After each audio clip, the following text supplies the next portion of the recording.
Hi, this is Bedrest coach Darline Turner-Lee, owner and founder of Mamas on Bedrest and Beyond. And today we're talking about allergy relief for mamas on Bedrest. As you can see, I was out walking today and I'm looking lovely, wearing just kind of one of my old scrappy sweatshirts and shorts and what have you. But I realized as I was out, we're here in Austin and everything is in full bloom. It's been beautiful weather. We've had about 80 degrees for about the past week. So it's been wonderful to be out. But we had rain a couple of weeks ago, and now with this warmth, the trees, the flowers, the plants, everything is just blooming. It's beautiful to see. It's killing my eyes. As you can see, I'm a little poofy. I sound a little froggy, as my son told me. Mommy, you sound hoarse. And, my nose is a little itchy. Now, I can remember being pregnant with him because I had him in March, going through this at the very end of my pregnancy and thinking, oh my God, how am I going to deal with this? Because you really aren't supposed to take a whole lot when you're pregnant.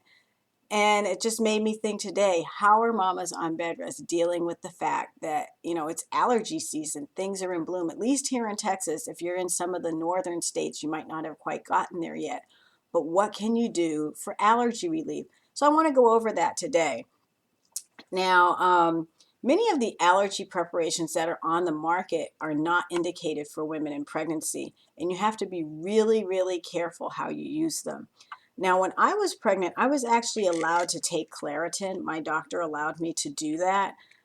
This is one of those, and I have here my little guide for PAs that I always kind of go to before I even go in. And I was like, okay, I'm a snotty, itchy mess. What can I take? And on here, they have a warning or precaution for pregnancy, but it's not absolutely contraindicated. And it's the same thing for nursing mothers. Allegra has a little bit different warning because it has some funky effects, especially weird things like citrus fruits. So I remember when I was practicing, there was this big, huge news item about a guy who had had like this life-threatening arrhythmia because he had taken at that time, I forget the old name for Allegra, but the other preparation with grapefruit juice.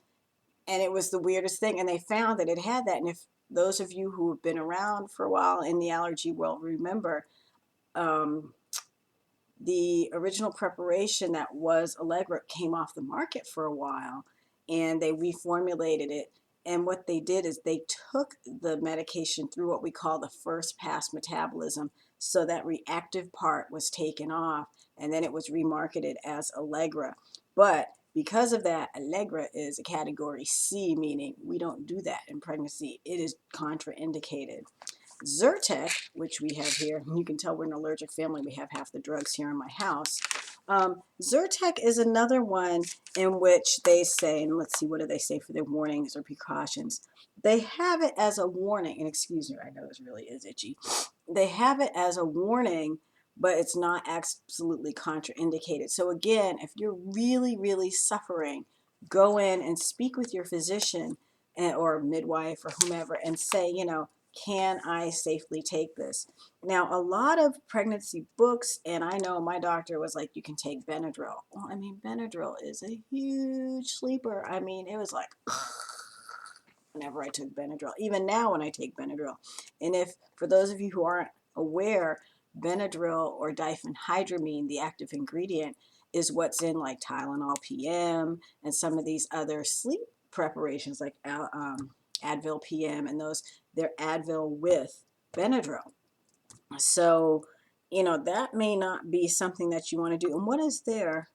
They say category B in third trimester, but they don't really recommend that you take Benadryl. So again, unless you're super, super, super, super suffering, they're really not recommending that you do that. Now, I wanted to take a look at, and I have it over here on page, I think it's like 286 because I was looking this up before, some of the nasal inhaled preparations. And let's see, what did they have for that? Because, for example, in my house, we take quite a bit of Flonase, which is, now it's actually generic, so that's not really Flonase, but the equivalent. And what do they say about Flonase? Let's check that out. Nasal core Flonase, warnings, precautions. Actually pregnancy category C. So again, it is completely contraindicated. They don't recommend that you take it. Now, if your allergies are so severe, your obstetrician or midwife may say, okay, you can take it once a day or what have you. But if you look, and this is just kind of a small size physician's desk reference, one that we PAs get, and it's a category C, as is Nasone X, nasal spray.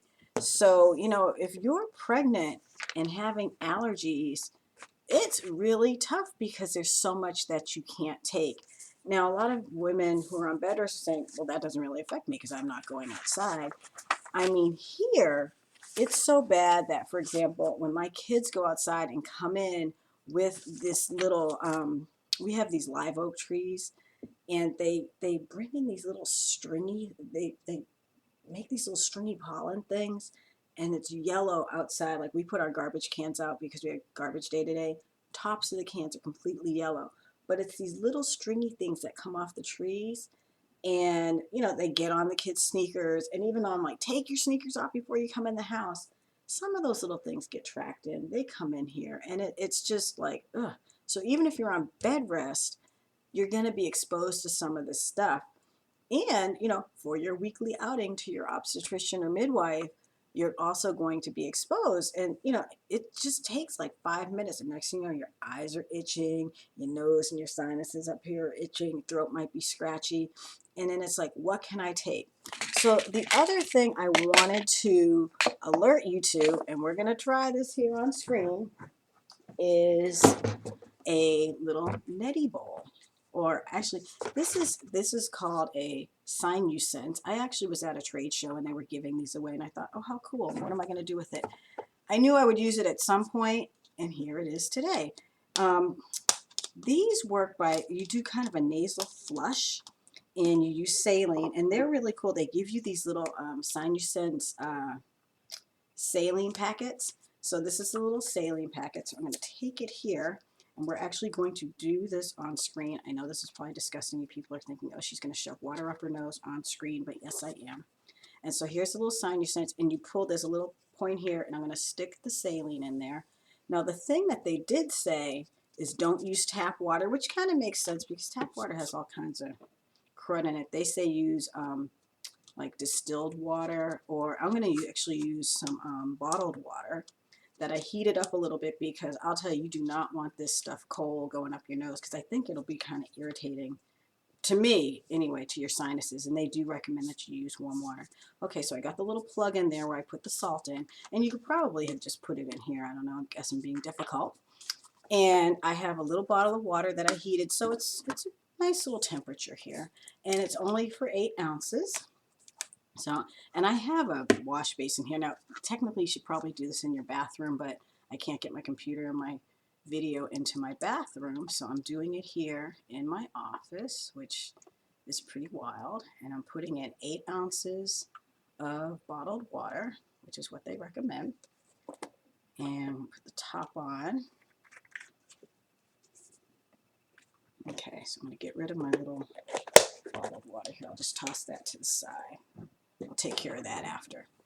But anywho, all right, so here we go. Ooh, and it does squirt out. I'm going to come up here over my basin. Now, we can kind of pretend that I'm in the bathroom and I'd be over the sink. And you kind of put this in your nose and you, ah! Ooh, and it does feel kind of weird. Ooh. And you swish it around. Ooh, and mine actually went down my throat. Ew, ew, ew, yuck, yuck, yuck. But anyway, so that's one nostril. Now, the way they showed it on the packet, it actually comes through and comes out your nose. That's a little disgusting, but we'll see if we can do it for effect. I think it's coming through. There we go. Oh. But it does rinse out your sinuses. Ooh. Ooh. Ooh. Now I'm going to actually blow my nose. Excuse me.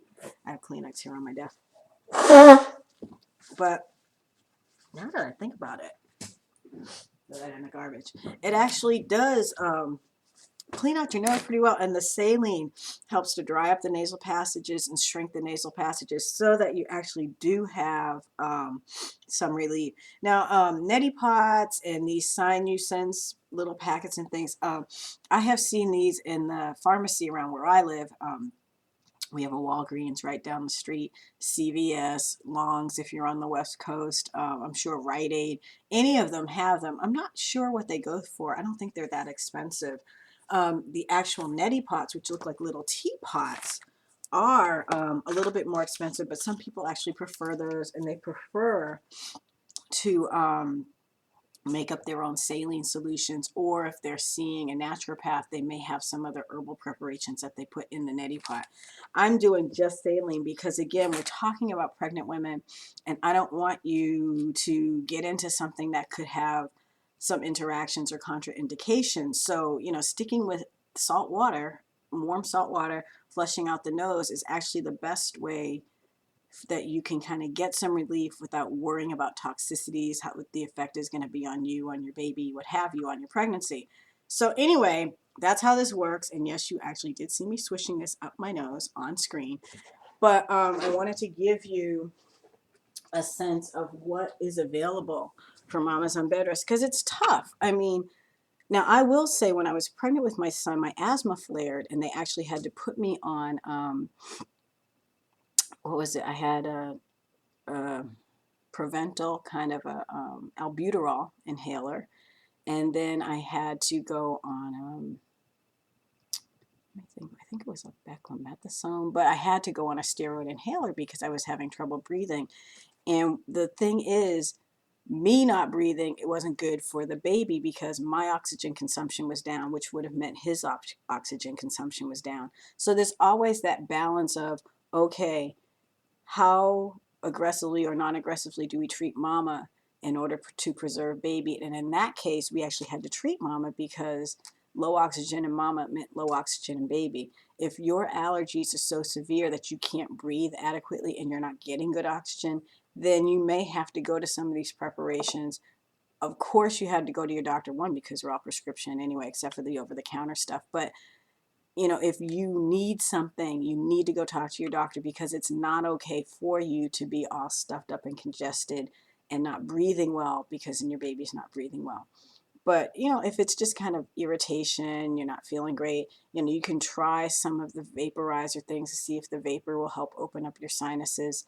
But definitely try the neti pots and try the different sinus rinses because actually I'm thinking right now my nose feels really pretty good. And having just been outside walking with all the little things coming off the trees, we got the little silkworms coming. Texas bluebonnets are out there beautiful, but they're killing us. You need relief. So I just wanted to share this with you as an alternative, talk to you about some of the things that are available, but you have to be careful because some of the things that you might normally use are contraindicated in pregnancy. So go ahead, go and speak with your physician and see what it is that you can actually use. So that's it. Yes, I did swish my nose on camera. This is Darline Turner-Lee, Bedrest coach, owner and founder of Mamas on Bedrest and Beyond. Have a great day, a great spring, and I hope your sinuses, you're doing great. Take care. Bye-bye.